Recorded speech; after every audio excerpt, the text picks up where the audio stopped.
प्रातः स्मरणीय परम पूज्य गुरुदेव गोवर्धन मठ पीठाधीश्वर जगत गुरु शंकराचार्य जी के चरणों में बारंबार प्रणाम करते हुए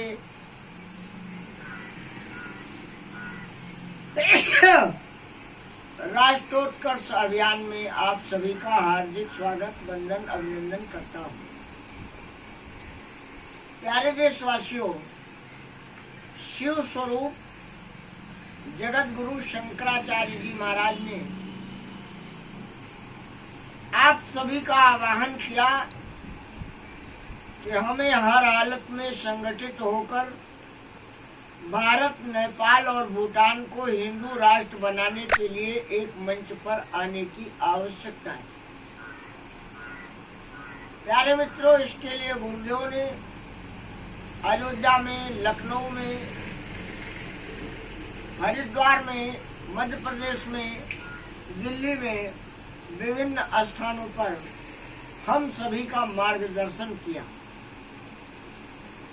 और आज भारतवर्ष की जो दुर्दशा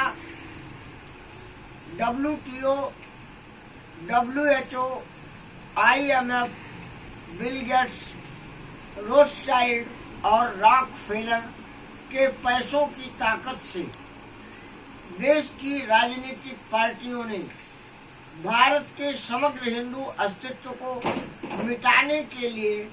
जिस तरीके से साठगांठ कर ली है, वो भयानक स्थिति आज आपके सामने उपस्थित हो गई है। एक तरफ जहां भारत की सरकार ने तालिबान को समर्थन देकर ये सिद्ध कर दिया है कि भारत में अब अमेरिका और ब्रिटेन के द्वारा निर्धारित घोषित कार्यक्रमों के अलावा भारत अपने विवेक से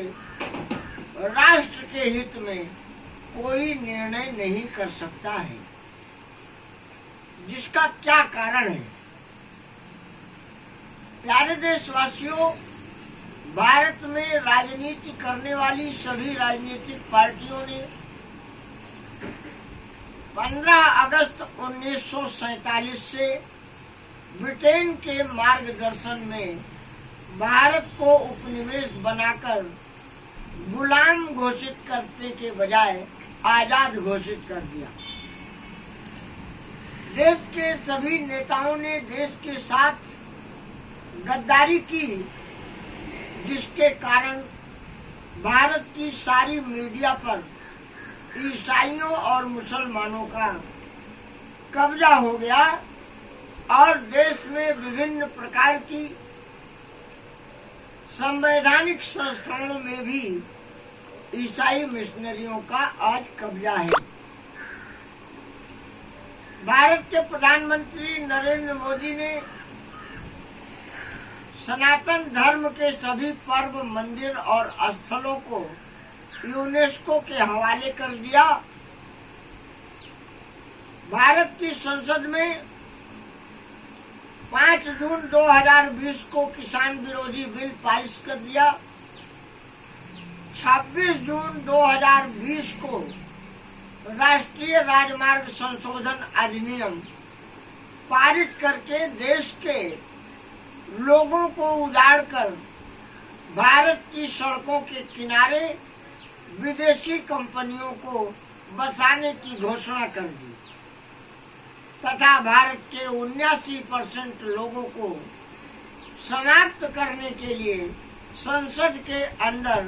न्यू वर्ल्ड ऑर्डर को क्रियान्वित कराएंगे, ऐसी घोषणा कर दी,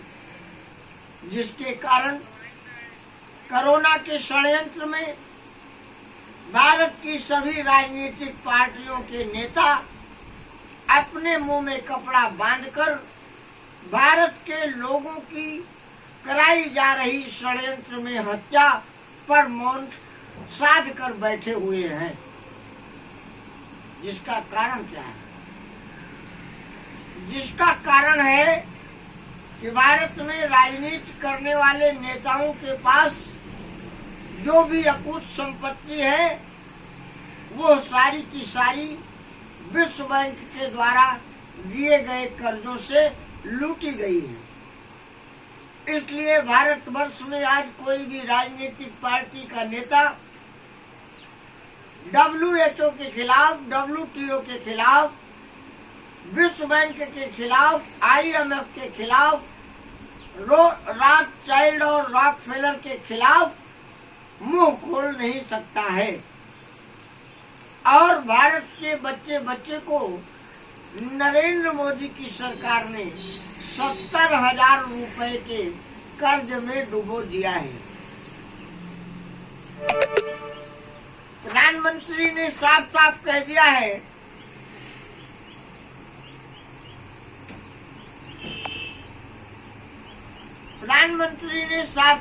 दिया है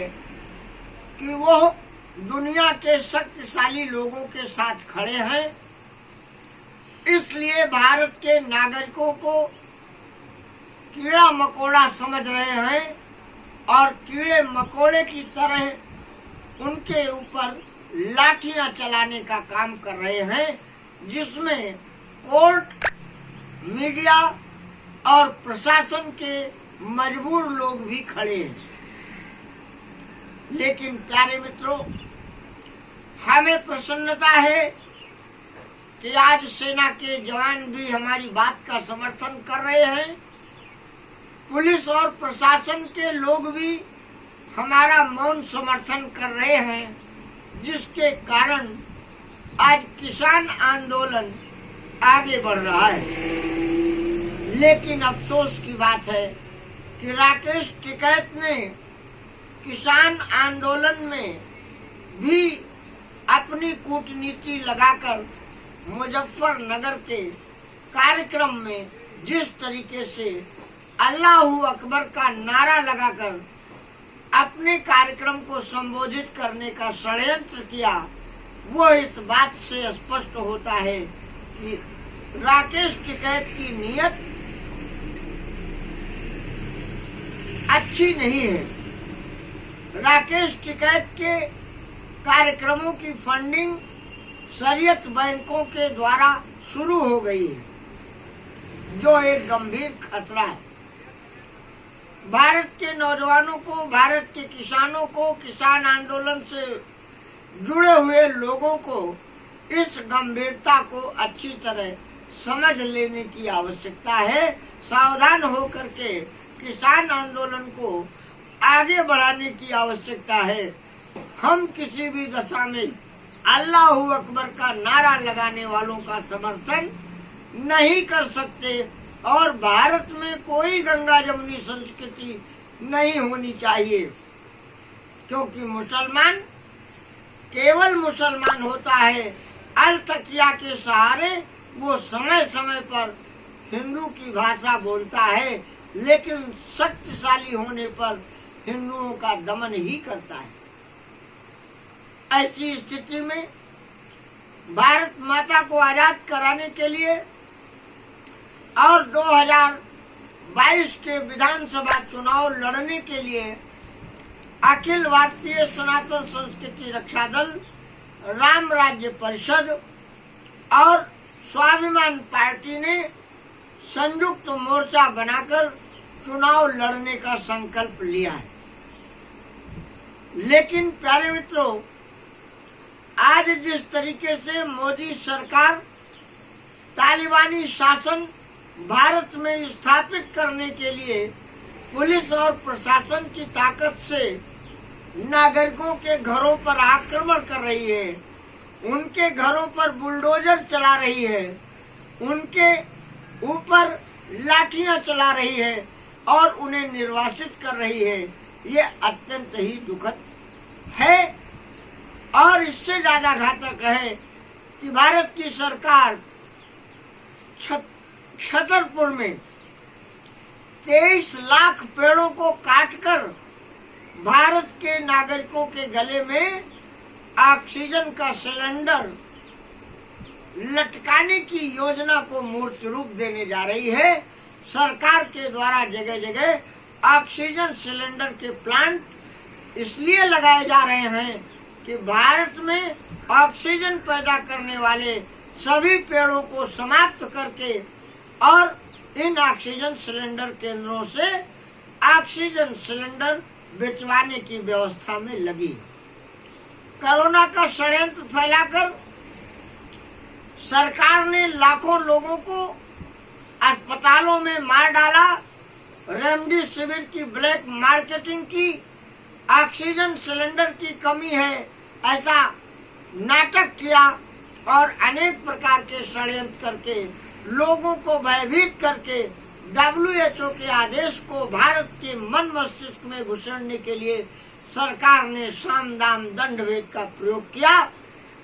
अधीनस्थ कर्मचारियों को जबरन वैक्सीन लगवाई, तब जाकर के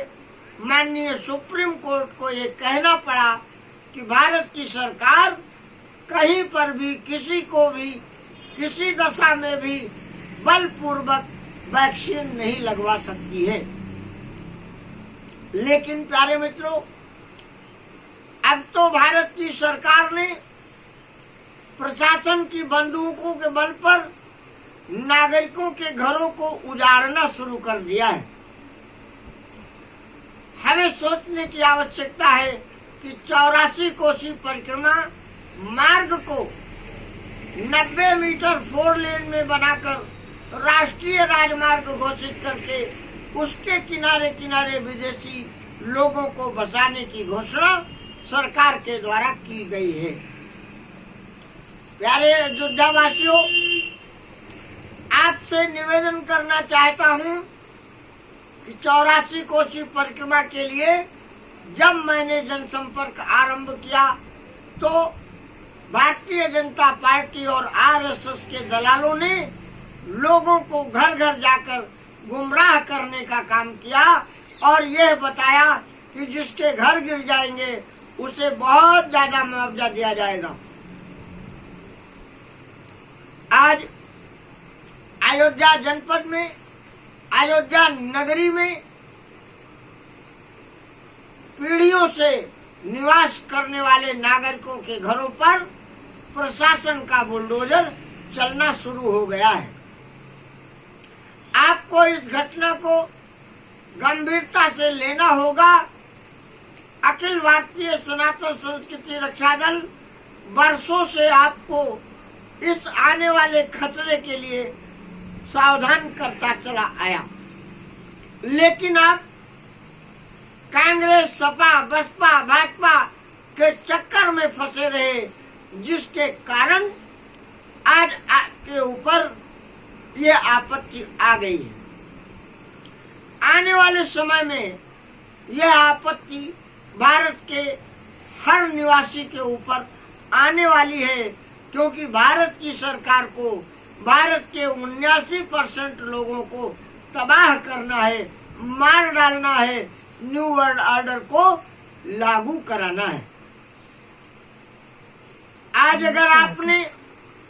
विवेक और धैर्य तथा संयम से काम नहीं लिया तो जिस तरीके से प्रशासन के द्वारा छतरपुर में